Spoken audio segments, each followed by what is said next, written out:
اب کل بابا منا رہا غدیر. کیا ہے غدیر؟ یاد رکھو، جب بھی اہل السنہ کے مقدسات کو نقصان پہنچا ہے، شیعوں نے ایک تہوار گڑ لیا ہے. اللہ کے نبی علیہ السلام کے وہ داماد جو 2 مرتبہ سرکار کے داماد ہے، حضرت عثمان غنی، نبی فرماتے ہیں اگر میری 40 بیٹیاں ہوتی تو میں سب کے سب عثمان کے نکاح میں دیتا. انتہائی بے دردی کے ساتھ 12 دن تک آپ پر پانی بند کیا گیا. کل سنیوں کو چاہیے سبیل عثمان لگائیں، سبیل عثمان لگائیں. ماہ ذی الحجہ میں سبیل حسین لگاتے ہو نا، تو سبیل حسین بھی ہم ہی لگاتے ہیں، سبیل عثمان بھی ہم ہی لگائیں گے. شیعوں نے کل ایک منا لی عید غدیر کی. بولے کیوں؟ حضور نے ہاتھ پکڑا تھا تو عید ہو گئی. اگر حضور نے علی کا ہاتھ پکڑا تو ایک دن عید. حضور نے حضرت عثمان کے اپنے ہاتھ کو عثمان کا ہاتھ قرار دیا، اپنے ہاتھ کو عثمان کا ہاتھ قرار دیا. پھر عید عثمانی کیوں نہیں مناتے؟ ارے بدبختوں، تمہاری ماں تمہارے غم میں ماتم کرے. اور رافضیوں، حرامیوں، یہ مولا علی کے ولایت کی خوشی نہیں، عثمان کی شہادت کی خوشی ہے. حضرت حذیفہ کہتے ہیں جو حضرت عثمان کی خوشی میں ایک لمحے کے لیے خوش ہو جائے، اگر وہ دجال کا زمانہ پائے گا، اللہ کی قسم وہ دجال کے گروہ میں اٹھے گا. اگر وہ مر چکا ہوگا تو قبر میں وہ دجال کی پیروی کرے گا. خبردار خبردار، عید غدیر سنیوں کا کوئی تہوار نہیں ہے. یہ حضرت عثمان کی شہادت کا دن ہے.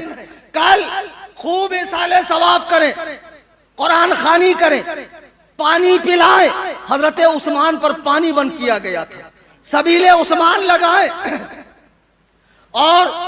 اور بھی جو آگے آنے والے ایام ہے بزرگان دین سے نسبت رکھنے والے، ان میں بھی ان بزرگوں کی یادیں منائیں. ہم اہل سنت و جماعت ہیں، ہمارے ہاتھ میں دونوں کا دامن ہے، صحابہ و اہل بیت کا.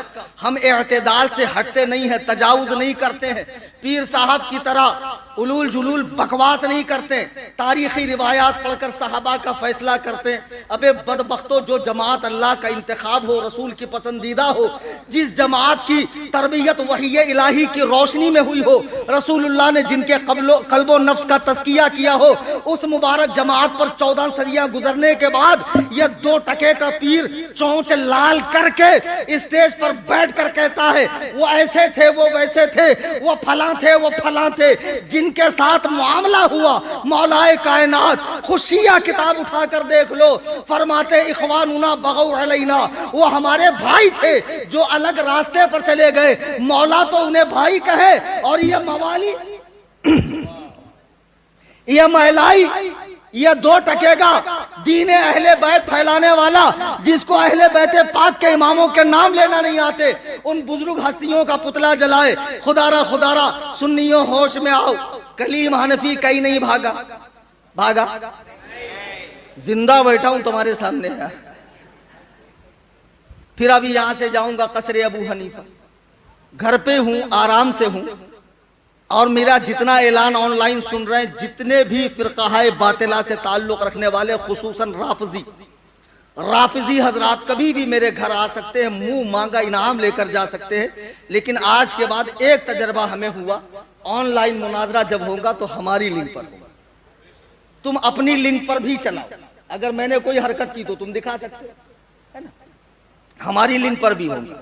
اللہ یاری نے کل ہی اشارہ دے دیا تھا کہ آپ ٹائم ختم، آپ کلیم حنفی کو میں موقع نہیں دوں گا. 1 مہینے سے گلے کی ہڈی بن گئی تھی، یہ شرطیں نہ اگلتے بن رہی تھی نہ نگلتے بن رہی تھی. تو یہ بیچارے چند گجیڑیوں نے اس کو اس دلدل سے نکالا اور فاتح قرار دیا. ماشاءاللہ. مناظرہ ہوا نہیں، سوال جواب ہوئے نہیں، دلائل کا تبادلہ ہوا نہیں. اس نے دلیل دی، میں نے کل بتایا مدعی معلل اور مجیب ہوتا ہے، اور سائل جو ہوتا ہے وہ نافی ہوتا ہے، منکر ہوتا ہے. اس نے کوئی دلیل دی جس کی میں نے کاٹ کی ہو نہیں. ایسا کچھ بھی نہیں ہوا تو پھر فاتح کیسے رے بھائی؟ ہینگ لگے نہ پھٹکری اور رنگ آوے چوکھا. ماشاءاللہ کیا بات ہے. اگر ایسے ہی مناظر بننے لگے تب تو قیامت آ جائے گی.